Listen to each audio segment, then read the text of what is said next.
Well, good afternoon, everybody, and welcome to the On Pattison podcast. I am Mike Missinelli. This is podcast number 4 already. My God, time flies when you're having fun, eh? And, of course, my partner in this venture is none other than On Pattison superstar Anthony Sanfilippo. How you doing today, Ann? Doing good, Mike. We got a little bit of that Birds Huddle music there. Yeah. That's right. The Birds Brunch music there that we had. That's right. A little drama. That's good. There's a lot of drama with this team. A lot of drama. You know, listen, we start the podcast with little current events. Current events usually involve the Philadelphia Eagles. So a couple big topics to go over this week. First of all, they're 8-2 as they beat the Lions last week. The Dallas Cowboys coming up. We'll have a preview on the Dallas Cowboys coming up in a little bit. But the news is that Lane Johnson is certainly out of this game and maybe out for the rest of the season. Cam Jurgens still a little banged up. Just give me a couple of numbers what the Eagles are without Lane Johnson and with him. They're 110, 57-1 with him. And without him, they're 15-23. But more importantly, and this is a shocking statistic, without him, their running game dips from 4.6 to 2.4 yards per carry. Now, that is problematic as you go into the Dallas Cowboys. You're going to probably score some points against Dallas in this game, but we'll get to that later. The big drama, of course, listen, when you have a high-profile athlete in town, the drama always surrounds the high-profile athlete, usually the quarterback, and in this case, Jalen Hurts again.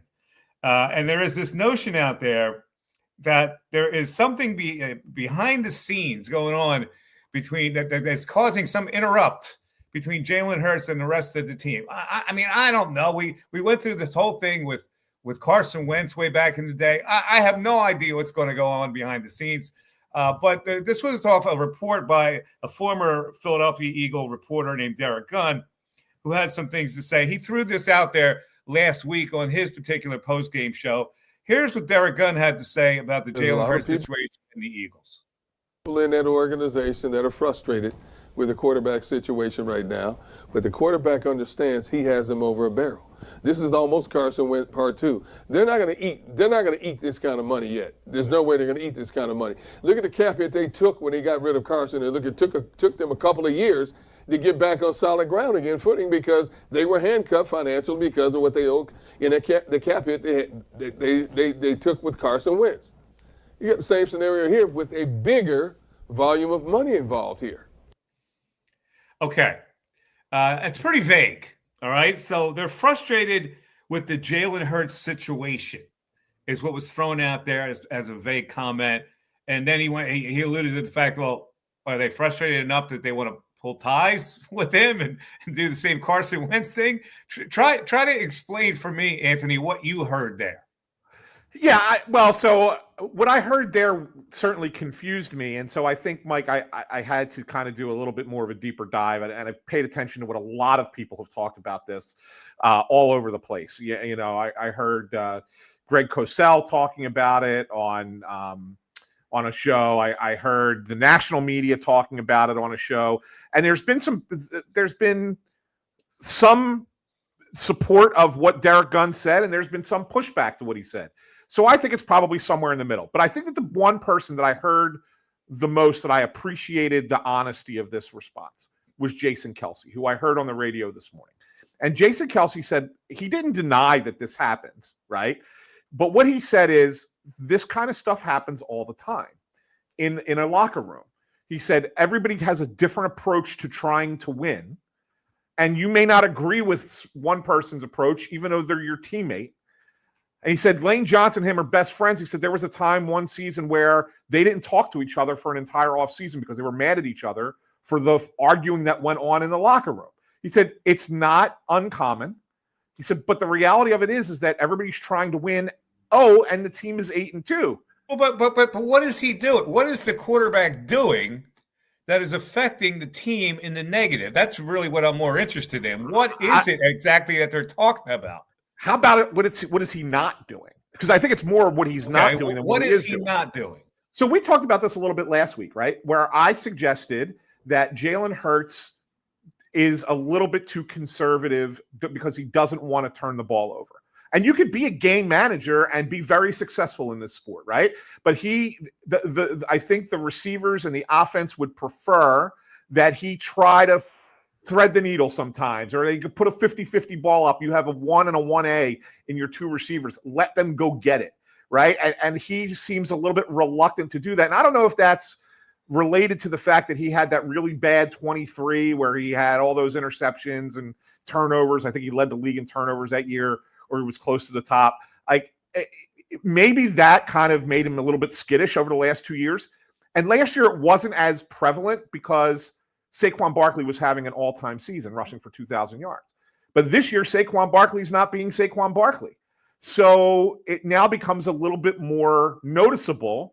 And I think that the frustration becomes more public because the offense is not doing anything. Yeah, I get it. But here's the other side of it.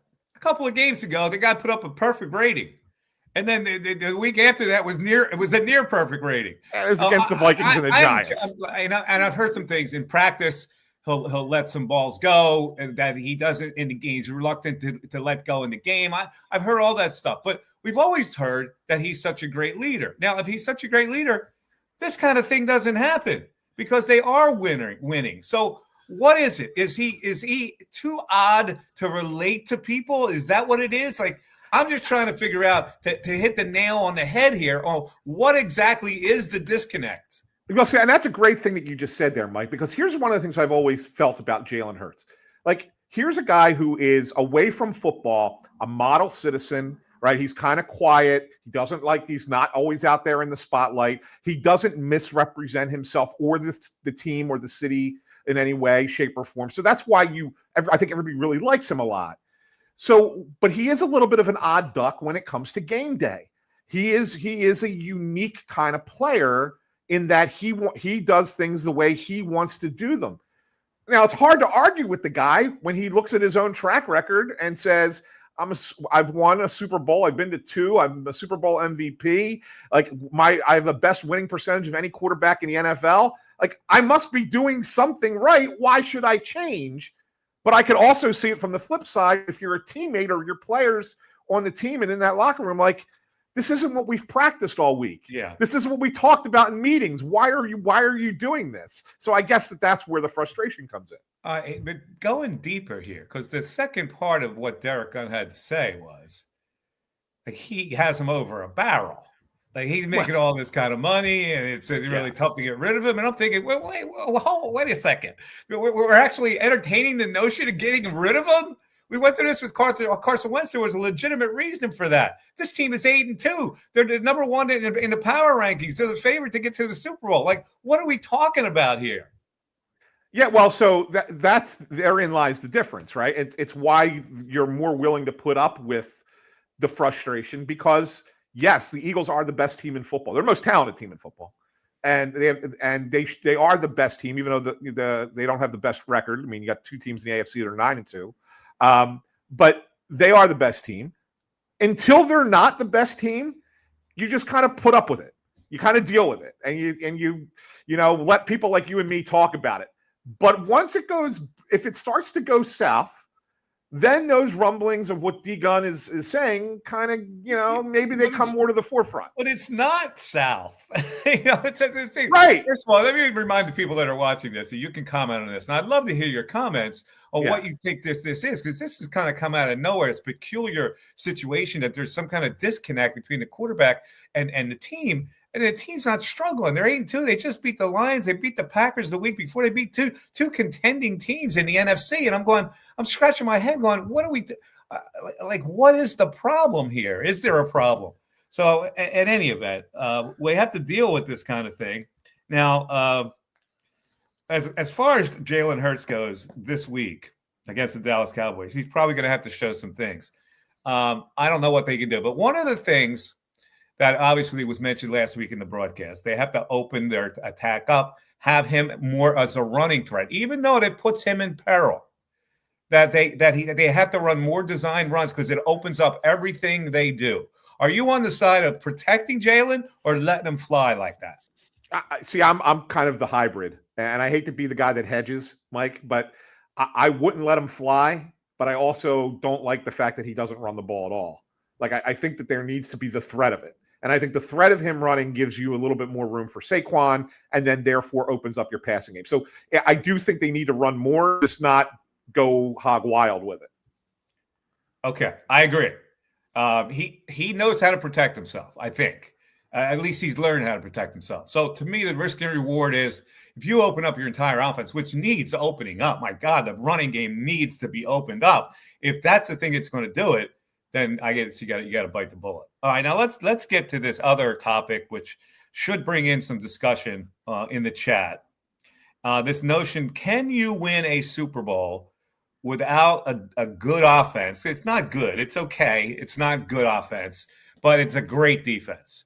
And when you think back in time, two defenses come to mind. The most recent one, the 2000 Baltimore Ravens with Ray Lewis and Ed Reed, all those guys, and they had quarterback Trent Dilfer as their quarterback. And then you go back to 1985 Bears. Well, Buddy Ryan was the defensive coach of that 4-6 defense, and blah blah blah blah blah. So I just want to go over the Eagles' offensive numbers right now. If we could flip that on the screen, Matt. The Eagles are averaging 23.4 points per game, pedestrian 16th in the league. Passing yards per game, they are 28th, Anthony. Rushing yards per game, they are 17th. Total offensive yards per game, not bad at 10. Total rushing yards per game, 9, and all those numbers that improve as you go down. Third down conversion rate is 38%. Fourth down conversion rate is 11%. Total offensive yards, total passing yards, touchdowns, all that. Okay. They're not great numbers, but can you overcome those numbers with a great defense? Let's look at the Chicago Bears in 1985. They had a great rushing attack. That's really all they had. They had Willie Gault as a wide receiver. They had Jim McMahon as their quarterback. He threw for 2,300 yards that year, which is not a lot. Walter Payton rushed for 1,551, which is significant. They scored 456 points, which was second in the NFL, just based on their running game. But the bottom line is we all knew they won because of their defense. Now, if you go to the Ravens, the same thing.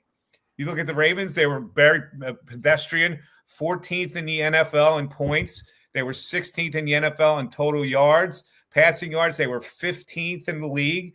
They had Jamal Lewis, who had a great year, 1,300 yards. Trent Dilfer passed for 1,502 yards that year, and that was a team that wound up winning the Super Bowl. So here's the question. The age-old question is, can this Eagle team win a Super Bowl with the defense, which I think is better than last year's defense? It's a stifling defense that has allowed 7 and 9 points the last 2 years. Can you win with that kind of defense with the offense that's pedestrian like they are? Yes. You just gave two examples of it, Mike. And they're spread out. They're a long time ago. Well, yeah, I'll give you. But Jason Calhoun chimes in and says the Seahawks. We had the Legion of Boom. They didn't have a great offense. Okay. And the Broncos on Peyton's last year, when he couldn't throw the ball at all, they had a tremendous defense and they won a Super Bowl. So you have two more teams that are a little bit more recent as well that kind of fit into that mold. So the answer is yes. There's a team. The team can win a Super Bowl with this defense. And I agree with you 100%. What I've seen of this defense, I go, my God, who is going to beat this team with that defense as you go all the way down the line and you get to the playoffs? Now, it's always possible somebody has a great offensive game against you and wins, but this defense is so impressive that I can't imagine that they couldn't win a Super Bowl defense. So people are chiming in that, well, you can't do it. You have to have an offense too. You have to outscore some teams. And yeah, you do. But this defense is so good that I don't worry about that right now. I think the Eagles are a bona fide Super Bowl contender. And we're talking about all this. It's amazing to me because they're the number one ranked team in football.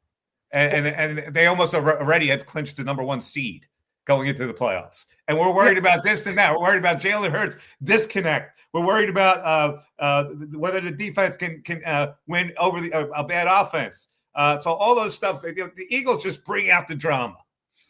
Yeah, and so here's the thing, the way I look at it, Mike, and you said it right. I mean, yes, could another team potentially have a great offensive game against you? Of course, that does still, it's still a possibility.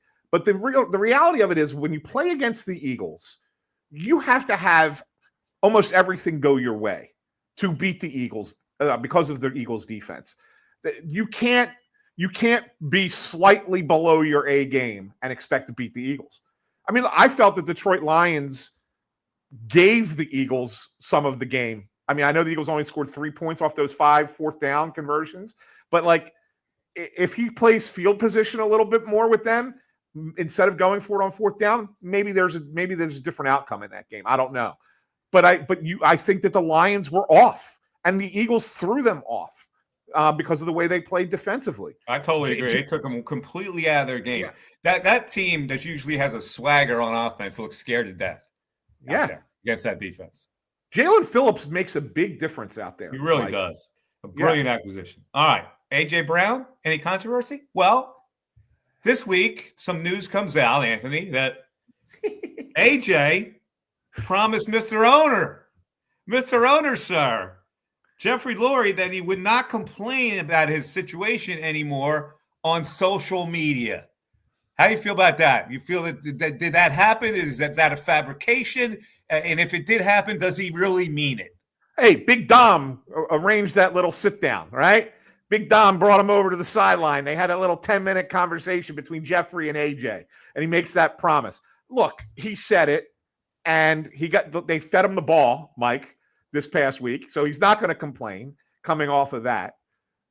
But I bet you, as soon as he has one of those, 2 or 3 catch games where he's not used, not targeted, not relevant, and the media circles around him at his locker, I'm sure he's going to have something to say. Is he going to break his word to Mr. Owner? You know what's funny about this? Like, if I own, well, it wouldn't be on social media. That wouldn't be on social media. So technically, you wouldn't be breaking his word. Social media. AJ's fingers would have to be paralyzed for him not to do anything on social media. To be honest with you, it's just the itch is there for the guy.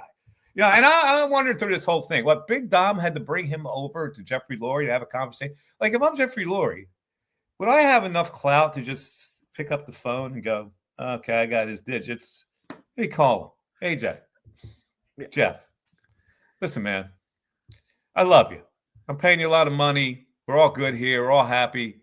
Can you do me a favor? Can you stop complaining on social media? Do you have that kind of, do you have to have Big Dom intermediate the whole thing? This is what we talked about a couple weeks ago, Mike, and this is the thing that blows my mind more than anything else.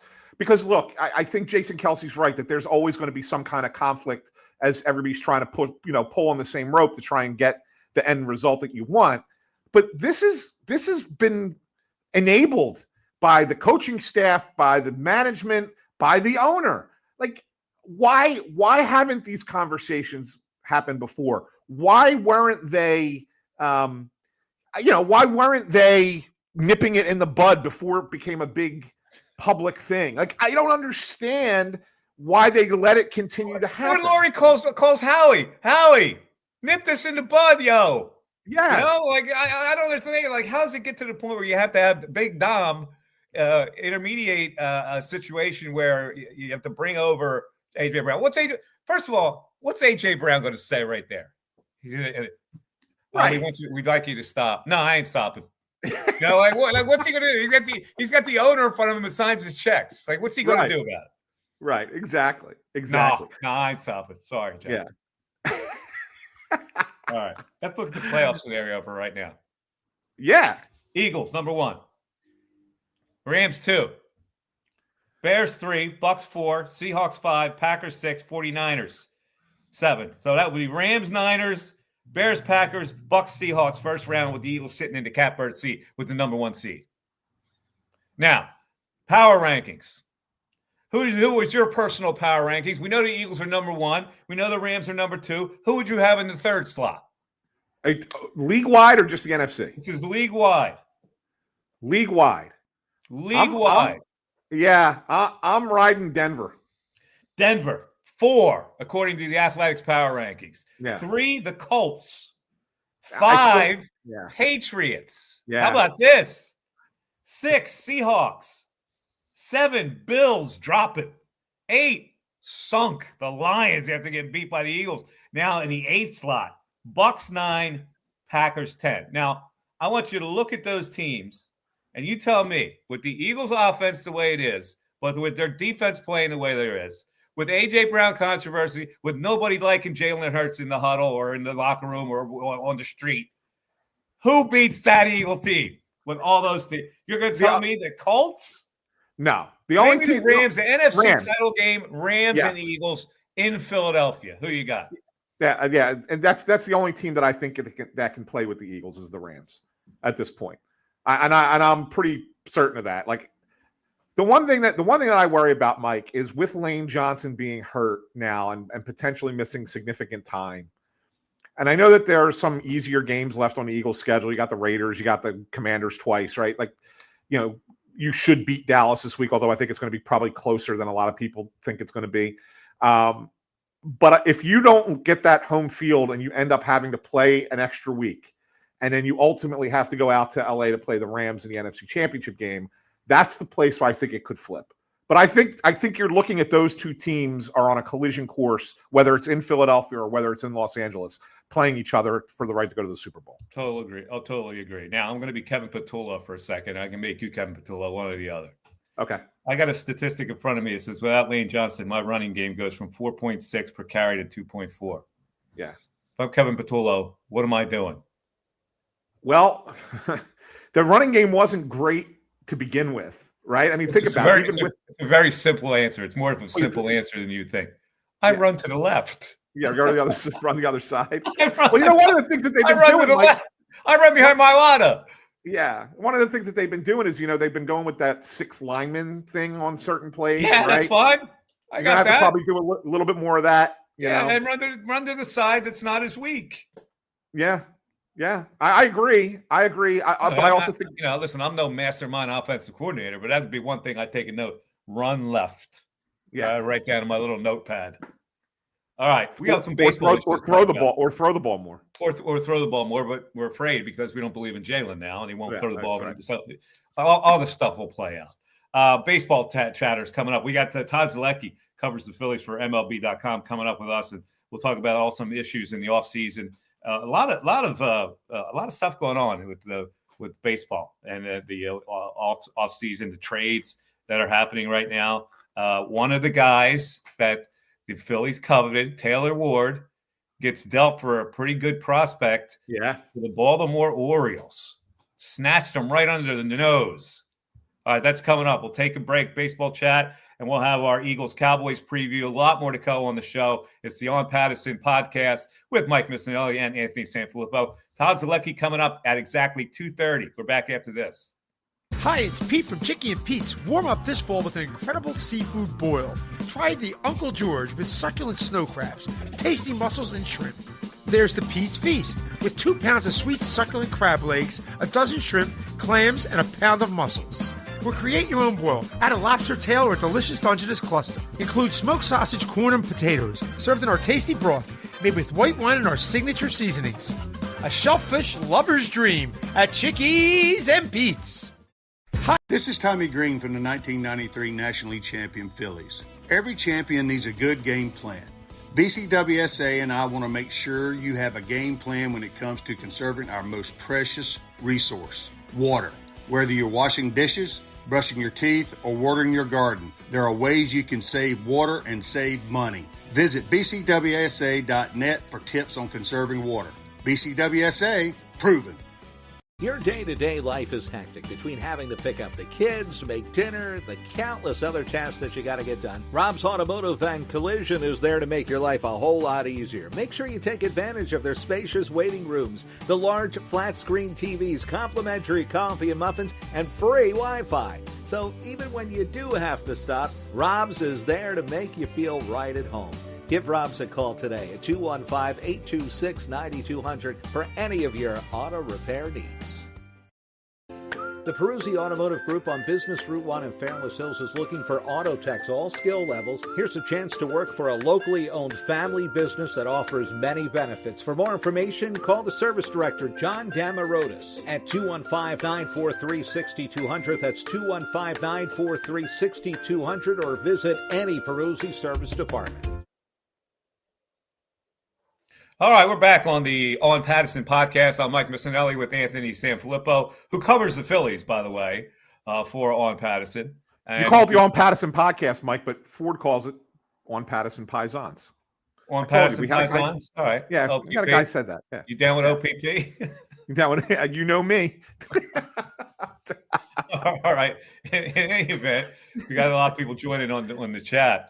Anthony, you cover this team, and the 40-man roster was solidified. Just tell people what that means exactly and who they added.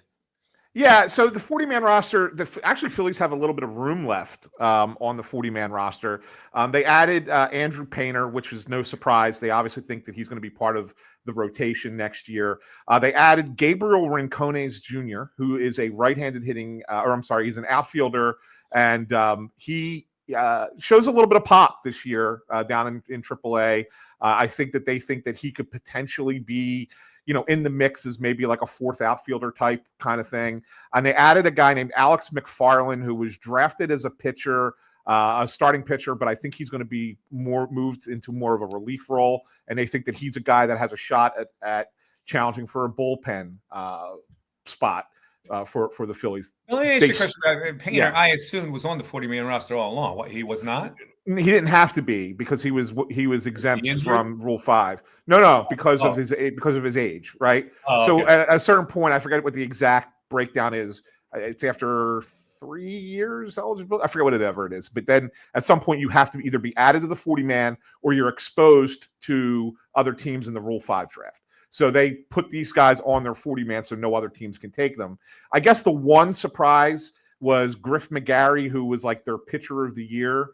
He had a huge bounce back after being terrible in 2024. He was once like a highly touted prospect, terrible in 24, bounced back this past year. He was not added to the 40-man. So I think that there's a chance that they lose him at the winter meetings when the Rule 5 draft happens. Oh, we're going to lose Griff, huh? Well, they've been trying to turn Griff McGarry into a pitcher for 5 years. Yes, they have. It's really kind of ridiculous. All right, so we're back to, and this is what I want to definitely talk to you about Zolecki about, the Castellanos problem. It seems like every day there's a story about what are you going to do with Castellanos? What are you going to do with Castellanos? Is he actually movable at all? What's going on behind the scenes? First of all, speaking of, by the way, Todd's here. Todd's here. Look at the baseball card. Can I take all those down from your wall, try to sell them? I bet you I get a good haul for those. Sadly, they're not worth anything. These are all the cards I got when I was, in the mid 80s, early 90s when the hobby went down the toilet. What do you got? Wilbur Wood back there and Gus Triandos. I've got not quite that old, but I got a lot Don Mossy. Yeah, I got some Rob Deers. Rob Deer. Some Bud Blacks back in the day. There you go. Jeffrey Leonard, guys like that. Jeffrey Leonard. From West Philly. Jeffrey Leonard. Exactly. Yeah. Philadelphia. Rob Deer from outer space. Did you cover Rob Deer? I did not. No, I did not cover Rob Deer. But as a guy who grew up in Wisconsin, I loved Rob Deer for the few years he mashed. Well, let me tell you a quick Rob Deer story. When I was the writer for the Inquirer many, many moons ago, I was doing a story on Paul Mahler, who had that long hitting streak. Yep. And his locker was right next to Rob Deer. And Rob Deer, for some reason, had this really obscene thing hanging down from his locker. I can't even describe what it is because it's like you've been in a million locker rooms. Baseball players are just out of their minds nuts. They are. I think that stuff is toned down a bit just because of social media and whatnot, and you see less of that craziness these days. Yeah. A lot of cameras now on phones and things have prevented players from displaying their personalities.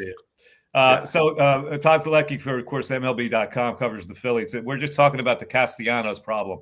Maybe you can enlighten us even further on this because it seems to be a story every day, about what they're going to do with Castellanos. So what do you think's happening? Well, I think they're trying to trade him right now, and I don't know if it's going to happen anytime soon.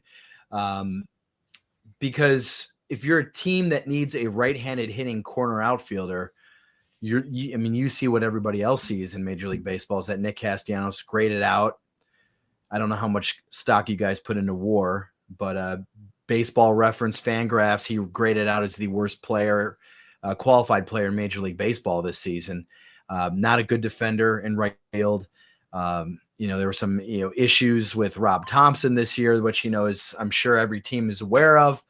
And so I think if you need that right-handed corner outfield bat, you're probably waiting. You're looking for other things. We saw what happened yesterday with the Orioles and Angels. The Orioles traded young, talented, controllable pitcher, hurt a lot, in Grayson Rodriguez. They sent him to Anaheim for Taylor Ward. So I think other teams are going to try to exhaust all their options first. And in the end, the Phillies might not be able to trade him for even if they eat $15 million, even if they eat $16 million, they might not be able to trade him. They might end up just releasing him at some point, but I would be very, very surprised. I would be very surprised if Nick Castellanos is back in Philly, in the Phillies clubhouse in Clearwater. If they release him, would they have to eat that whole salary, and whoever pays him the minimum? Correct. Yes, they would have to eat they would have to eat all of that salary, and $20 million is a lot to eat, but I feel like they've just come to the point now where they all agree that it's time to part ways.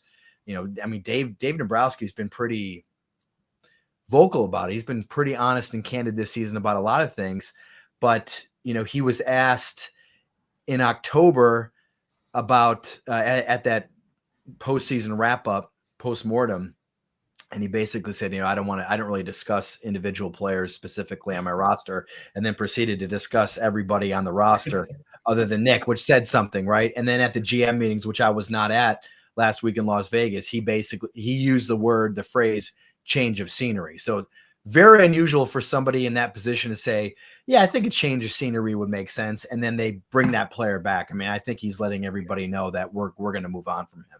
Quick question for you on this, Todd. Do you think that they would prefer to move on from him sooner rather than later? Or do you think that they look at it and say, the closer it gets to spring training, teams might be more desperate to get what they need at that point, and maybe we can get somebody to take on a small percentage of that salary? Yeah, I think if they could get something done today, they would love to do it. And, I don't know, maybe next week they just go, you know what, there's no market for him. We don't see it happening. We're just going to release him, make him a free agent. And that certainly could happen.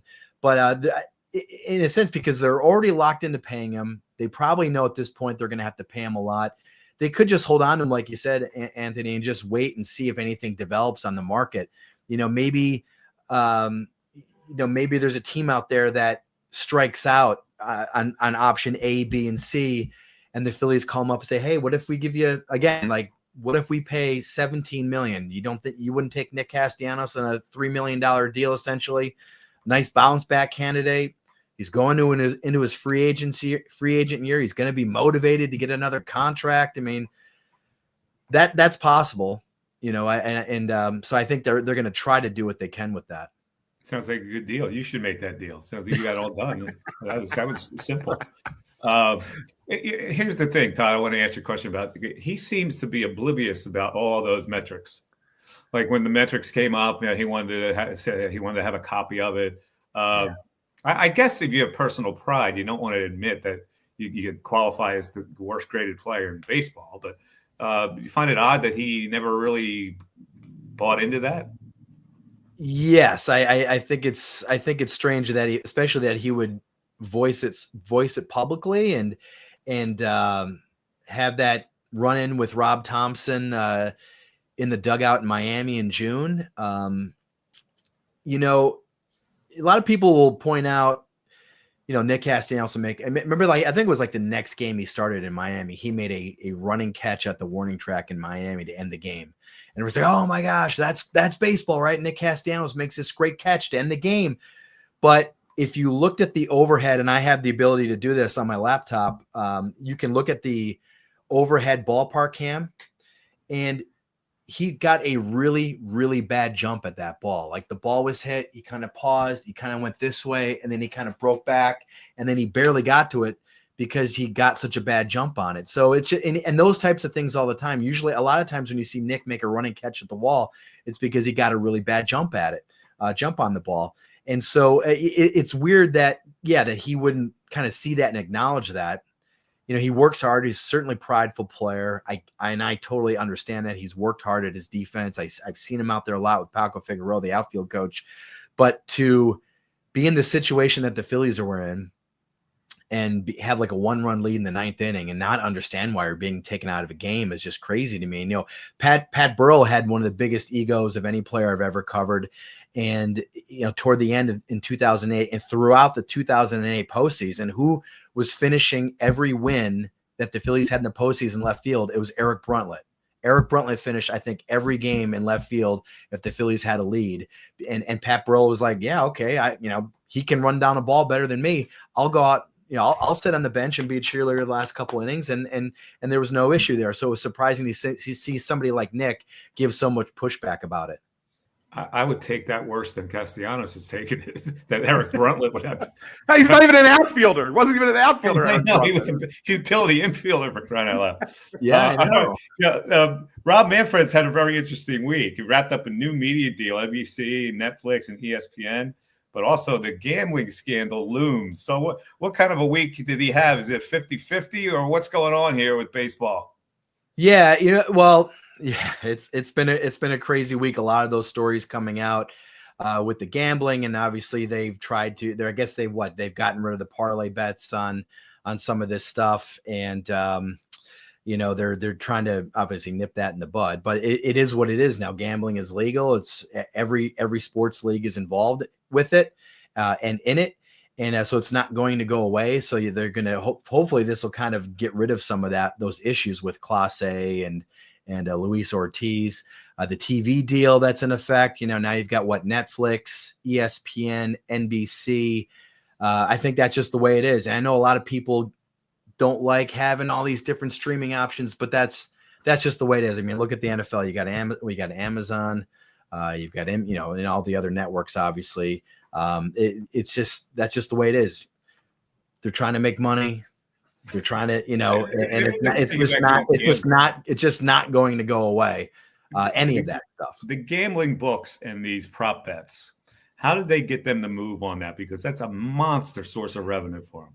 Yeah, honestly, that part I do not know how they like the inner workings of those details, but it seemed to be a pretty quick resolution in that when it came out, everybody was on board. Maybe it's the fact that they're basically league partners. That part I do not know, Mike, but I'm glad. Hopefully that will get rid of those issues because obviously you don't want those in baseball. You don't want players involved in that. And, you want everybody to feel like the game is on the up and up. And, that when a pitcher spikes the ball in the dirt, it's because he actually spiked his slider in the dirt, not because he was involved in some nefarious activities.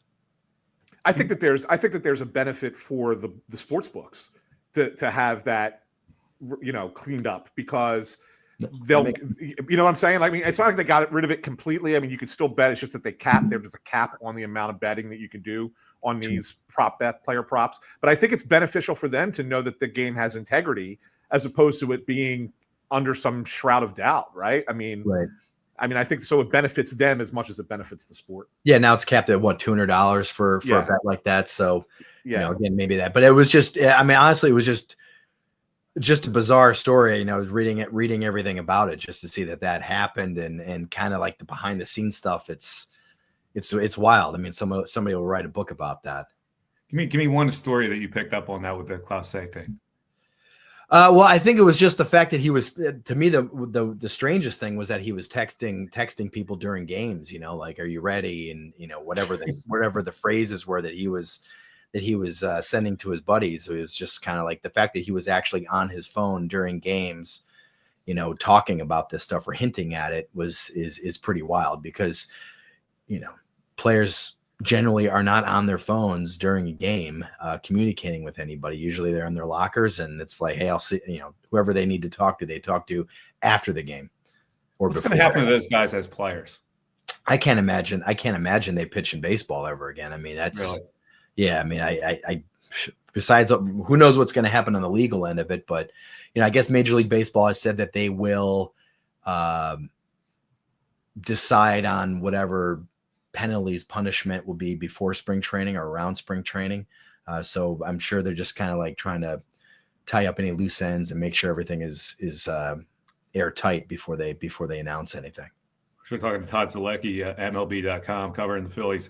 Todd, last thing, right now it seems to be a calm on what they're going to do. We know what they have to do. They have to add bullpen. There's that Bohm situation. What vibe are you getting right now? Are they in a holding pattern, or are they actively trying to make some kind of move? I think they are active. They want to get something done. They want to shake some things up if possible. Obviously, they really want to bring back Kyle Schwarber. They really want to bring back JT Realmuto. And if they can shake up the lineup in some way, shape, or form, they would definitely like to do that. I think they are willing to trade from their major league roster. I mean, Alec Bohm they tried to trade him last offseason. They didn't really find anything. They have, and I wrote about this the first day that the day that Dave talked, the way he responded to Matt Strom's criticism about PFPs. I wouldn't be surprised if he gets traded, or one of the other left-handers in the bullpen. They have a surplus there. If they wanted, depending on what the offer is, you could see Bryson Stott get moved. You could see Brandon Marsh get moved because they have to do something to kind of re-energize this lineup or give it a different look.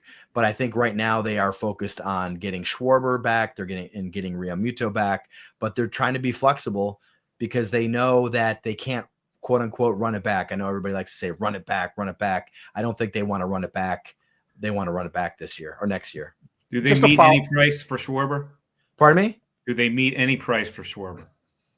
Do they meet any price? Yeah. I don't think they meet any price, but I don't know if anybody is going to beat them.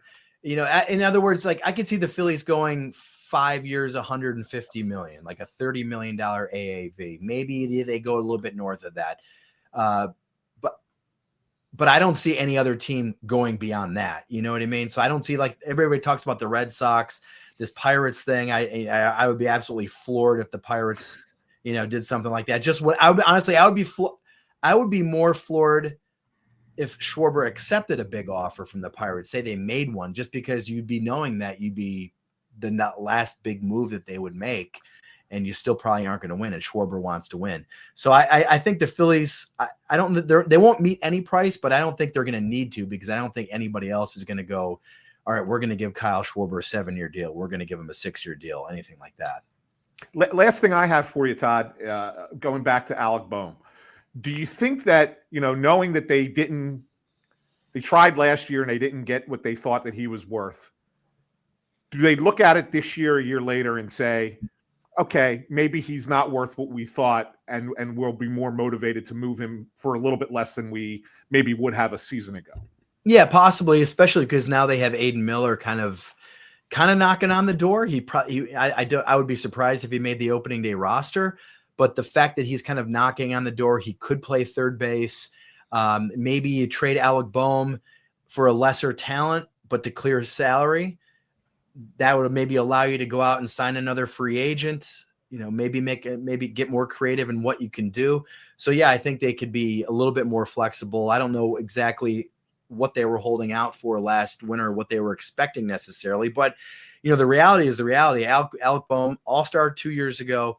But you look at his overall numbers the past few years, he had back-to-back 97 RBI seasons, but he's just slightly above average, league average offensive player, and he's maybe a league average defensive player, third baseman, maybe a little bit below that.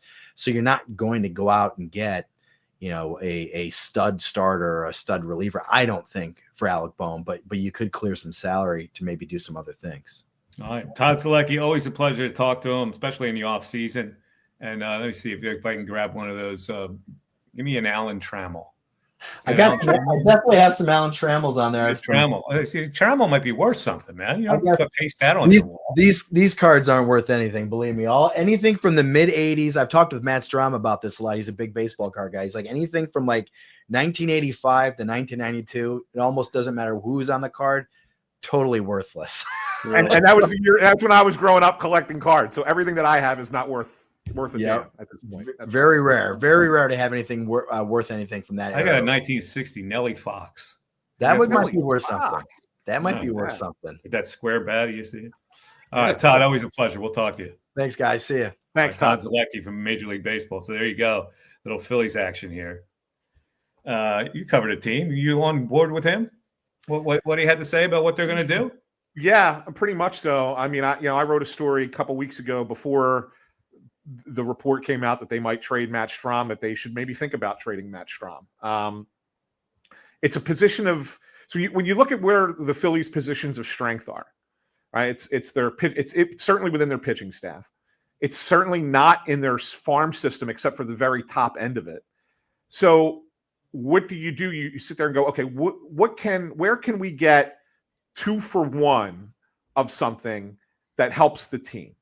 And there's not a lot of left-handed pitchers in the free agency market for left-handed relievers. So I thought you can move one of those three guys, but they have no velocity. So you're not moving Alvarado. Tanner Banks is really cheap at like $1.2 million, so you're not moving him. But Strahm, with that higher salary, $7 million, maybe you could flip him for two relievers that are making less, and maybe they're right-handed relievers, which is where you're lacking, and maybe they throw with velocity, which is also with where you're lacking. So, I think that's a place that the Phillies can upgrade by trading from a position of strength, an area of strength. All right, sounds good. When we come back, we'll preview the Eagles and Cowboys. We'll get into some Sixers stuff. Paul George back for one game. Big win over the Clippers and a loss to the Raptors last night. I got to be honest with you. Is it still fun to watch them? I don't know. I tried to watch them again last night, and I will talk to the people. I want to hear from the people about the Sixers because it seems like there's energy in the building. Everybody's still on board for the Sixers making runs, and I just look at it and I go, I don't know what's up. Let's take a break. It is the On Pattison podcast with Mike Missinelli, Anthony Sanfilippo, and me. We're back after this. Hi, it's Pete from Chicky and Pete's. Warm up this fall with an incredible seafood boil. Try the Uncle George with succulent snow crabs, tasty mussels, and shrimp. There's the Pete's Feast with 2 pounds of sweet succulent crab legs, a dozen shrimp, clams, and a pound of mussels. Or create your own boil. Add a lobster tail or a delicious Dungeness cluster. Include smoked sausage, corn, and potatoes, served in our tasty broth, made with white wine and our signature seasonings. A shellfish lover's dream at Chickies and Pete's. The Peruzzi Automotive Group on Business Route 1 in Fairless Hills is looking for auto techs, all skill levels. Here's a chance to work for a locally owned family business that offers many benefits. For more information, call the service director, John Damarotis, at 215-943-6200. That's 215-943-6200, or visit any Peruzzi service department. Think banking hasn't changed? Think again. At Penn Community Bank, we've been helping communities thrive for 150 years. From our nationally recognized Access Checking that offers the peace of mind of no overdrafts, to student and free checking plus options with perks that will make you wonder what you did without them, like early direct deposit, overdraft grace, and Zelle. Learn more at PennCommunityBank.com/products. Penn Community Bank. Here we grow. Account and feature terms, restrictions, and conditions apply. Ask for full details. Member FDIC. This is Tommy Green from the 1993 National League champion Phillies. Every champion needs a good game plan. BCWSA and I want to make sure you have a game plan when it comes to conserving our most precious resource, water. Whether you're washing dishes, brushing your teeth, or watering your garden, there are ways you can save water and save money. Visit bcwsa.net for tips on conserving water. BCWSA, proven. Oh, we're back already. My God. Caught me off guard there.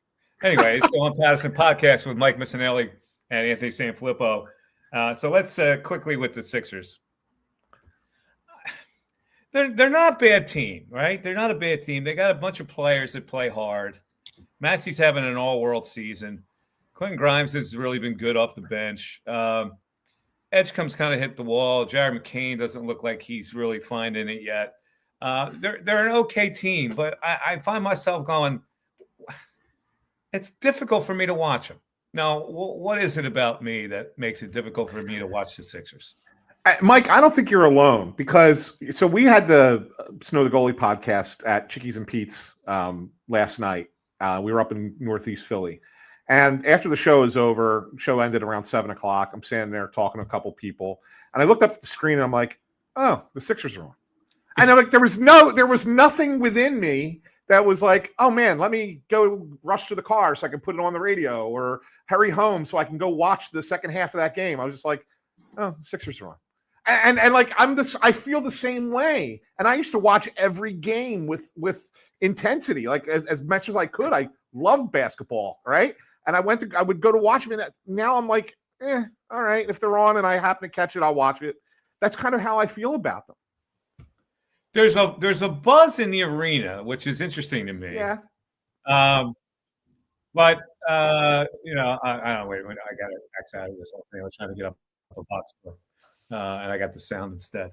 I don't know what it is. Like I look at guys like Justin Edwards and all these guys, Dominic Barlow, and all these guys that they keep running in and running out, and they're okay. They're okay players. They don't stay. There's nobody on that team like he stinks. Like I used to do with Furkan Korkmaz. But I don't know. I just don't. The Embiid situation, the Paul George situation, it's just really hard to get engaged with that disjointed team like that. Yeah. Here's something like Ford checks in and he says, they're more fun to watch than they had been, but they play no defense. So the sense is always that even if they score a ton, there's a 50-50 shot that they lose. And I get that, right? I mean, that's, okay, they're fun. They could be a little bit more fun to watch than maybe in the past couple years. But you're right. There's a lot of fatigue with the stars of the team that not named Tyrese Maxey that kind of weigh more heavily on that. Yeah, like last night, they start Edwards, Barlow, Drummond with the two guards. Yeah. And I look at the lineup and they're ready to tip it off, and I'm going, what? I'm not, it's like not exciting for me. Yeah. And then off the bench, Wofford, Walker, Grimes played 32 minutes off the bench. He's been giving him pretty good effort. McCain, 14. He looks like he's really struggling. But I don't know. I hope Ford says they're more fun than they had been. Are they? Are they fun? Maybe they are. Maybe they're not. They score a lot. BJ has already hit the rookie wall. He kind of has hit the rookie wall. Yeah. But he hit it. I think he hit it early. It's going to take him a while. He hit it early. NBA is different than playing a little bit in college, boy. Yeah. Yeah, it certainly is. It certainly is different. All right, let's look at we got a lot of I want to try this out with the people. I came this guy sent me his videos. Oh, this and it's a new segment we're gonna debut here on the On Pattison podcast, and it's like the typical Philadelphia sports talk caller. I miss the days of sports talk when it was really energized, way back when you were doing it back and forth with the caller and the host. Yeah. And so this is a typical guy. We're going to call this Sports Talk Squawk with our man Gabe. Now, Gabe is just a fictional caller, but this is what Gabe would be. If he were a sports talk caller, this is what Gabe would be. And he's calling a fictional sports talk host named John. So this has nothing to do with anybody in town. This is just a generic name that he picked out of the air. So here is the debut of Sports Talk Squawk. AJ? Of course he's not, John. He's like my old lady. Give them everything they want. They'll still find something to complain about.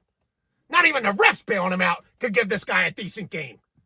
Oh, we just need to get him the ball more. You see why we can't now, John? He can't even get open. Andy Reid's thighs can get more separation than this guy. He's a walking blooper reel. When he ain't dropping passes or giving up on routes, he's tripping over a worm and falling into somebody's legs for a 15-yard penalty. Go back to playing Twitch, AJ, because the only way you're sniffing a 100-yard game is in Madden. Speaking of Twitch, I thought the CTE stuff was all propaganda, John, till I seen Dan Gamble try to call a game. I'll tell you what, if he didn't treat that game like a blackjack table at 3 a.m., we'd have lost. He's like me and Harris. Can't stomach losing, so keep storming back to the ATM. I told you the Lions were a joke. Can we please stop acting like they're a threat? The Lions are a threat to the Eagles like Zach's Hamburgers is a threat to Charlie's. Jared Goff should switch to playing Goff, okay? Because he's the worst quarterback to step foot in the link since Carson Stench. I'm telling you that right now. The only thing that shined for the Lions last night was Panzalooni's and his Barbie doll hair. And I'll tell you what, not even his silky Rapunzel strands can pull this Lions team out of the dumpster. But enough about that clown show. Let's get back to this lopsided group project called the Eagles. As bad as Spatullo and that offense were, this defense is nasty. More ruthless and unyielding than the Philly Parking Authority. I'm telling you that right now. First time the Birds have won back-to-back games when scoring 16 or less points since 1935. You do the math on that one, John. Speaking of the Great Depression, this city's going to go through one if this offense don't get it together. I'll hang up and let's just talk about it. There you go. Sports Talk Squawk, your typical disgruntled Philadelphia fan with the Delco reference in there. He always has a Delco reference in there, Anthony. I love it. It's one of my guys. One of my guys out here in beautiful Delaware County. That's right. You're a deep Delco guy, aren't you? Yeah, I am Springfield. I wouldn't call that deep Delco. It's not deep. That's not still not exactly deep. All right, let's look at our Eagles Cowboys preview here. Of course, the Eagles defense last week, on cylinders. 9 points the week before. They give up 7, 3 for 13 on third down, 0 for 5 on fourth. Those Lions were. The last 2 games have been phenomenal. Jalen Phillips, 6 pressures last week. They got a 41% pressure rate on Jared Goff last week.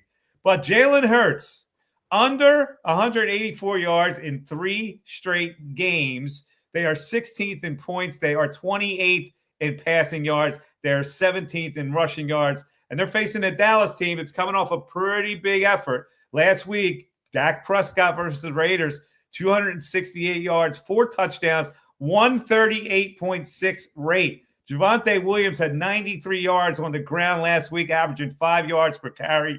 And the Dallas defense, which normally stinks, they looked pretty good last week. They give up 16 points, 3 for 12 on third down, 1 for 3 in the red zone. But, of course, they're playing against the Raiders in that game. So I don't know how much stock. The line is surprisingly low. It's a 3.5-point line. How are you seeing this one, Ant? I think this is a close game. I think the Eagles will win the game, right? But I think it is a close game. I think Dallas is in there the whole time. Dak's playing pretty well. And he is what he is, but he's playing pretty well. And Javonte Williams, you mentioned he's run well. He ran well against the Eagles the first time, but let's not forget Jalen Carter was kicked out of that game before the first offensive play even happened. So that changes things, I think, for me a little bit there. I'm not certain that Javonte Williams will run as well against the Eagles on Sunday. And yes, Dallas's defense is a little bit – they're bad, but they're a little bit better with the additions of Quinnen Williams and Logan Wilson, and then you get the 2 safeties back in the back end who were both hurt for a long time. So I think that they're going to be a little bit tougher than maybe a lot of people think they are. I just don't think that they're good enough to beat the Eagles. And so I think ultimately the Eagles are going to win this game, and I think it's going to be right around the spread, somewhere in that 3 to 4 point range. You're probably looking at like a 24-20 game is probably what this is. So you got a slight cover. If I had to, I would avoid this game. If I was betting it, I would avoid it. But if I had to, I'd take the Eagles. For some reason, I think the Eagles are going to lose this game. It's possible. I think it's close. So it's possible. I don't know why. I have a hunch. I normally don't apply to the they usually split in the division because the Eagles are a clearly superior team, the Dallas Cowboys. But I don't know how to call this one. I think Dallas is going to score some points in this game and maybe outpoint them. No, it's possible. I don't know. Yeah, we got Provi John says we need the offense to show up in this game. Defense has played some tough games the last couple of weeks. Yeah, and you're counting on the defense to keep up that level of play, but you also the Lane Johnson factor. Fred Johnson's a nice player temporarily. When you got to start him, I don't know. There's something a little fishy about this game for me. I think the Eagles are a very confident team that they're way better than the Cowboys. And I think the Cowboys may sneak up on them pass-wise. So if Dallas, if you're right, Mike, and Dallas does pull the upset this week, how much does that hurt the Eagles at potentially getting the number 1 seed in the NFC? I still think they'll get it. Yeah? Yeah. I think the Rams will lose. again, somewhere down the line. They got to play at Seattle. They got to play at Seattle. I think if there is a loss on the schedule, well, there's that Bills game coming up. I think the Chargers, the Chargers and the Bills. If they lose to the Cowboys, they could lose to the Bills. But if they lose to the Cowboys, to me, they beat the Bills. Like those games, to me, are you win one, you lose one, no matter how it goes. Yeah, I think that there's 2 losses left on the schedule. I can see them losing both at the LA Chargers, just because they're a decent team. It's a weird spot for the Eagles go there, and I think that the Bills game is Now again, the Eagles may be benefited by. I think the cold and the wind affected their offense last week. No question about it. Affected Jalen Hurts. Indoors may not affect them. Maybe they get it going offensively. I just think Dallas is going to get it done offensively. So Dallas, I think, scores like 28, 31 points in this game. No, maybe not. No, maybe not against this defense. Yeah, I don't know where to go on it. I just have a hunch. I have a hunch that the Eagles lose it. I don't know why. Yeah. All right. Latest college football rankings. Here are the new college football rankings, in case you're interested. Oklahoma, the 8th seed, versus Notre Dame, the 9th seed. The winner gets the privilege of playing Ohio State. 5, Texas Tech versus 12. Guess who number 12 is? The Tulane Green Wave. Tulane! Which plays Temple this week. That's great. The winner of that plays Georgia. 7, Oregon versus the 10th seed. What's the 10th seed there? Can't read Alabama. Oh, that's right. Alabama's the 10th seed. The winner gets Indiana. And Ole Miss, 6 versus, number 11, Miami. They get Texas A&M. So there you go. There's your college football. So you look at that. So Matt, can you put that bracket back up again real quick? So Mike, if you look at this bracket, right, to me, all the best teams are on the left side. I think that you have a lot of possibility of upsets occurring on the right side of the bracket. Really? Yeah, I'm not a big Texas A&M guy. Really not. I like Ole Miss over there, actually, to be honest with you. To probably come. You don't like Indiana? I do like Indiana, but I don't. Look, they almost lost to Penn State. Well, it required an incredible catch by the receiver at the end of the game, right? And so there's some vulnerability there, I think. Are you mocking Penn State, Mr. Gambini? Are you mocking Penn State? Just a little bit. Just a little bit mocking. Just a little bit mocking Penn State. By the way, speaking of James Franklin at Virginia Tech, we're going to get to that in a second. With our throwaways, I think it's a great job for him, by the way. But let's get to our picks of the week. I had a pretty good week last week. Yeah, we both won last week. I had a pretty good week last week. So let's kick it off. You want to go with your one pick? Yeah, well, coming off of not only did I have the right side of that Denver-Kansas City game, but I predicted that Denver would win outright. You had an outright. Yes, you did. You're on a roll. On a roll at 2-1 overall in the season since we started this thing. I only give one game each week. And the game I'm going to give you this week is the San Francisco 49ers at -7 against the Carolina Panthers. And the way I look at it, Mike, is I think that this 49ers team is finally getting healthy, and they're hitting a point of their season where they're playing a bunch of weaker teams. And I think that they're going to kind of get rolling a little bit going forward. Their offense is back. You got Brock Purdy back out there now. I think that's a team that's poised to start playing some much better football. They could be a little bit dangerous in the playoffs. I don't think they're as good as the Eagles, but I think that they can maybe even upset some teams from a lower seed. I like the 49ers this week, and even a few games going forward as well. By the way, I'm looking at who I picked last week. I have it right here. Yeah. I believe I was 4-1. Yeah, you were. That's Oregon covered against Minnesota. Oklahoma, an outright winner at Alabama. Yep. Georgia covered against Texas. The Patriots covered against the Jets. And the Texans, they were -2.5, they went to -6.5. So they won by 3. I lost that one. Yeah. 4-1. So this week I'm going with this. Missouri. Why am I going Missouri? Well, they're playing at Oklahoma. Oklahoma, a monster win last week. This is the come-down game. I think Missouri keeps it close. Maybe Oklahoma ekes it out, but I think Missouri can actually pull the upset here. Wow. I'll take the 7.5. That's a home game for them too, right? The game is at Oklahoma. Yes. No, it's not Missouri. Oh, okay. Game's at Oklahoma. All right. Duke. Christian Laettner and all those guys. I think I'm going to play them this week. Why would I bet Duke in a football game? Why? Well, Duke has gone from +3.5 to -6.5. A line move, colossal 9-point line move at North Carolina. I'll take the Dukies -6.5 at North Carolina. Yeah, and that's because at North Carolina, or is it at Duke? It doesn't matter. So Belichick's too busy at his girlfriend's cheerleading right. And then I'll go competition. one pro game. I'll go the Steelers +2.5 at the Bears. All right, they're my picks. Wow, that's interesting. I think the Bears are finally up against something here. Well, that game is in Chicago. They're certainly going to be up against something when they come to Philadelphia on Black Friday. That's all right. We got a bunch of hit or miss topics, including James Franklin of Virginia Tech. That's coming up, and also the most peculiar looking basketball uniform that we've ever seen. Made its debut this week in the Big Five. We'll talk about that as well. It is the On Pattison podcast with Mike Missinelli, Anthony Sanfilippo. Back after this.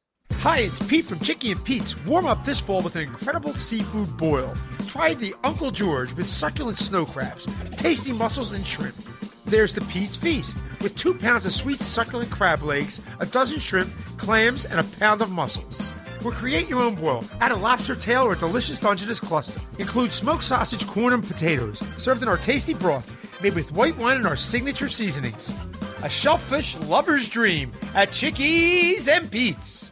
Think banking hasn't changed? Think again.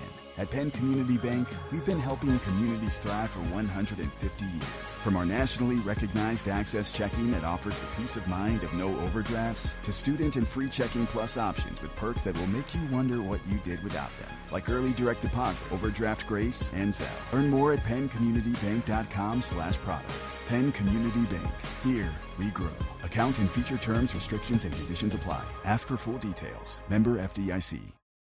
Your day-to-day life is hectic between having to pick up the kids, make dinner, the countless other tasks that you got to get done. Rob's Automotive and Collision is there to make your life a whole lot easier. Make sure you take advantage of their spacious waiting rooms, the large flat-screen TVs, complimentary coffee and muffins, and free Wi-Fi. So even when you do have to stop, Rob's is there to make you feel right at home. Give Rob's a call today at 215-826-9200 for any of your auto repair needs. All right, back on the On Pattison podcast with Mike Missinelli, Anthony Sanfilippo of On Pattison. A lot of people are checking my work, which is nice. I love the chat. They're checking my work. And on my Pittsburgh Steeler pick, they go, it depends if Rodgers is playing. I'm counting on him not playing. I think Mason Rudolph coming in there gives them a jolt. That's one of the reasons why I picked them. Because it's that factor. You prepare for the Aaron Rodgers and you get Mason Rudolph. You're unprepared for Mason Rudolph. I think he can move the football. So that's why I actually like if Rodgers is playing, I don't think I like him. But if the other guy's playing, I like him. The Rams, by the way, Pro John does indicate the Rams still have the Bucs, the Lions, and the Seahawks on the remaining schedule. So there's a loss in there too. Right? Yeah, for sure. All right. Okay.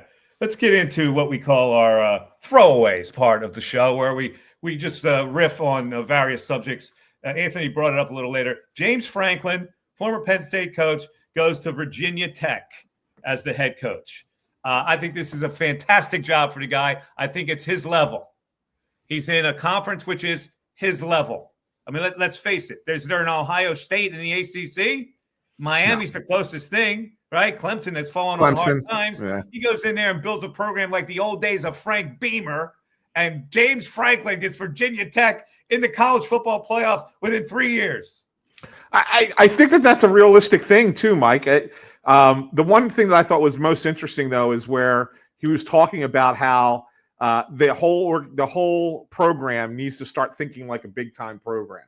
And he's basically suggesting to you that the way that they're operating currently does not do that. So he's trying to buy himself even a little bit more time. But we know he's a good recruiter, right? You see him recruit talent to Penn State. He'll recruit some good talent to Virginia Tech, and they'll be right back. Get the Virginia pipeline going. That's where he got a lot of players at Penn State. He's got that Virginia connection. That the Newport News area where a lot of players come out of that area. If he can get them to go to Blacksburg, that'd be fantastic. They're certainly not going to Charlottesville. They'd rather go to Blacksburg, right? Yeah, for sure. All those Virginia guys. No, it's a good spot for him. I agree. Congratulations to James Franklin. Did I like him? No, not a little bit. I thought it was time for him to go. I thought he was more about the BS than the real nuts and bolts coaching part of it. And this notion that he was a great recruiter, yeah, but he wasn't as good as Michigan or Ohio State. So that's the bottom line for me. But he could be a great recruiter for the ACC. Yeah, in that conference, he could be on top pretty soon in that conference. Yeah. Really, that's a perfect conference for him. It's like the perfect job for him was Vanderbilt. Nobody expected anything. He got some players down there. They surprised some people. Virginia Tech's got a lot more resources. He'll be fine down there.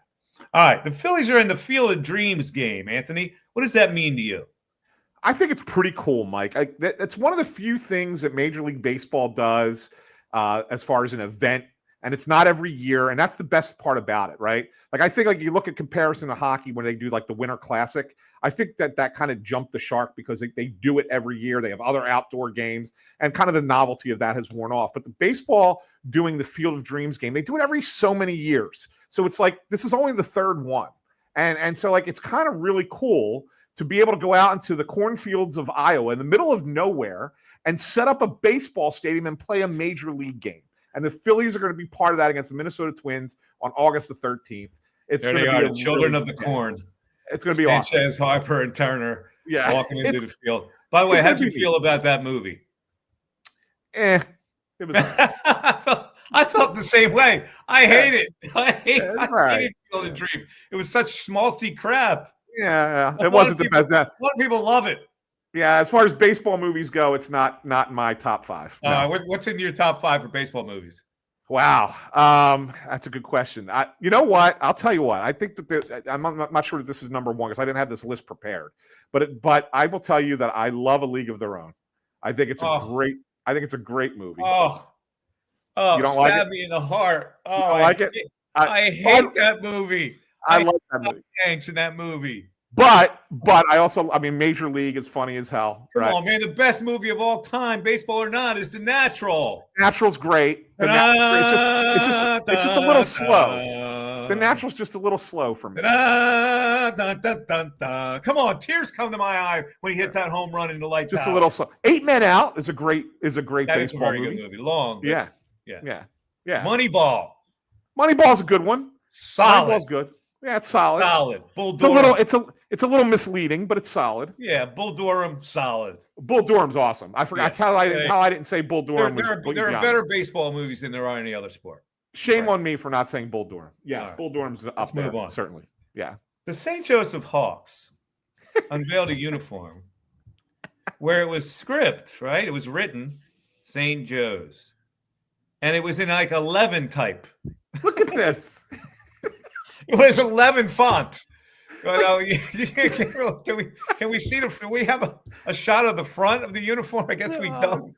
I mean, just look. That's his name. That's that guy's last name. Look at the pen jersey. Look at the pen jersey. You think it's Mike? I mean, it looks like it's the jersey Photoshop. Brand. It looks like it's Photoshopped. Like it can't be serious. It should say Nike here. I cannot believe they put those on. It had to be a mistake. So, like these, I guarantee. I don't know if this happened or not, but if I was covered a Big Five, I'd do some investigation. I'll guarantee you that the box of uniforms came that day. You know, so when you used to play in the youth leagues. Oh, here come the unis, and they're in a cardboard box, and you pull them open, and they got some like a crooked letter or something, and you can't do anything about it.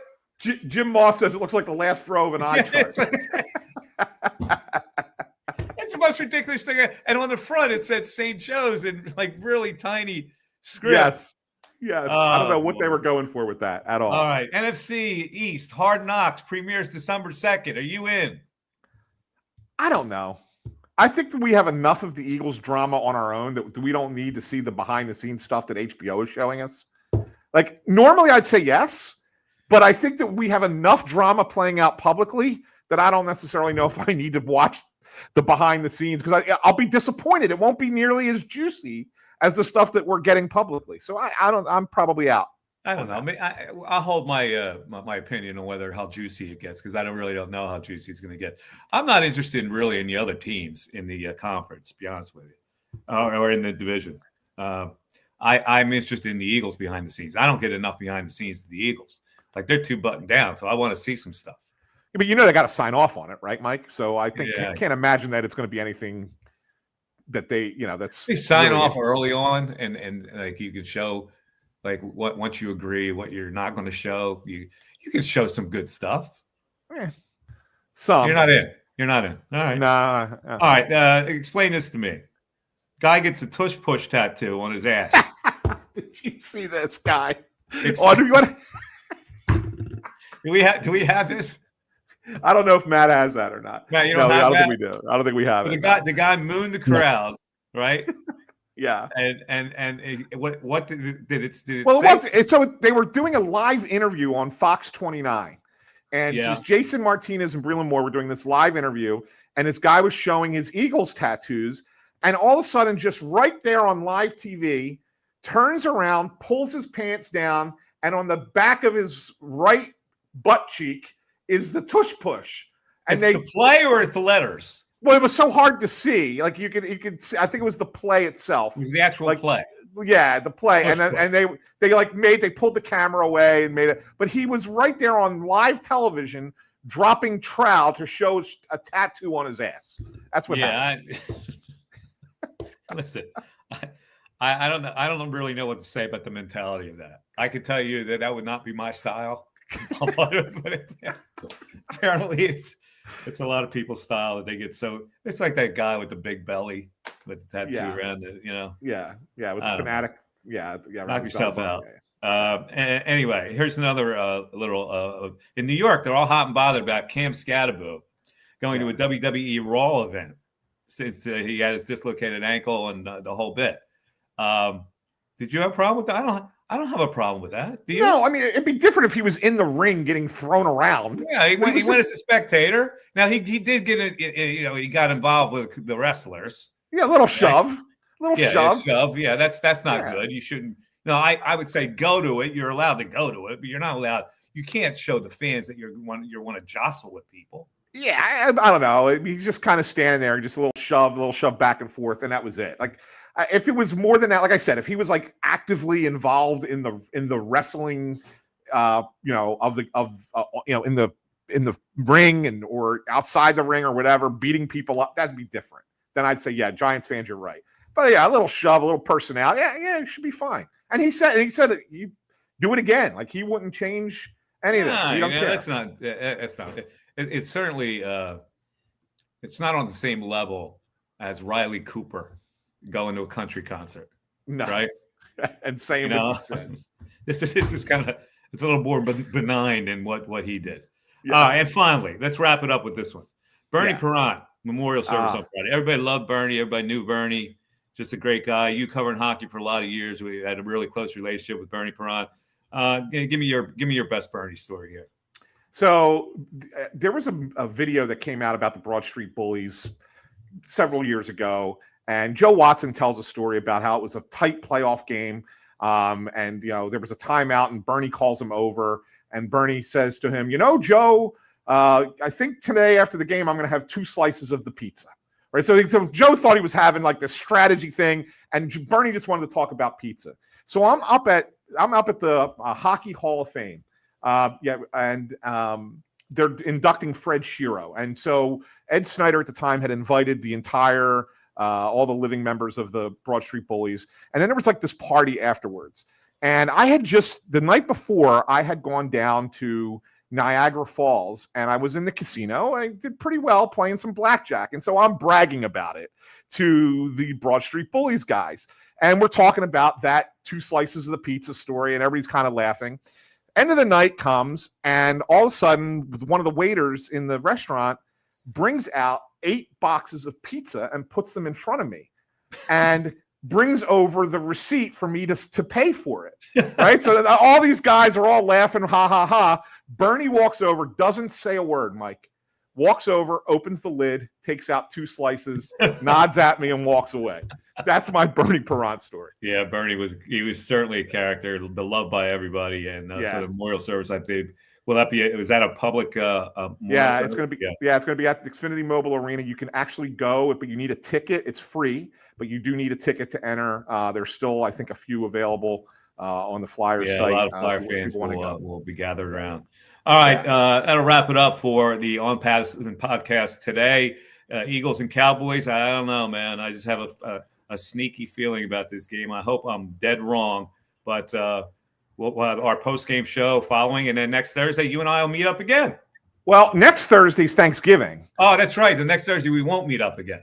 So we might have to talk about, are we doing it the day before or day after? We have to talk about that. Yeah, we do. I actually have to go on a trip, so I don't know if I'm going to be able to do it. Yeah, we'll figure it out. So either we do it next week or not, but we'll see. We'll definitely be back in 2 weeks. Thanksgiving as a holiday, personal holiday for us all. Yes. All right. Exactly. All right, everybody. Thanks for listening. Thanks for watching. You can catch the podcast, obviously, on all the podcast networks now, and join the chat. We're getting more people joining the chat every week, so we appreciate it. Thanks, Ford. He says, "Good show, guys. Beautiful." Thank you, everybody, and take care. Have a great rest of the night, and we'll talk to you next week. Bye-bye.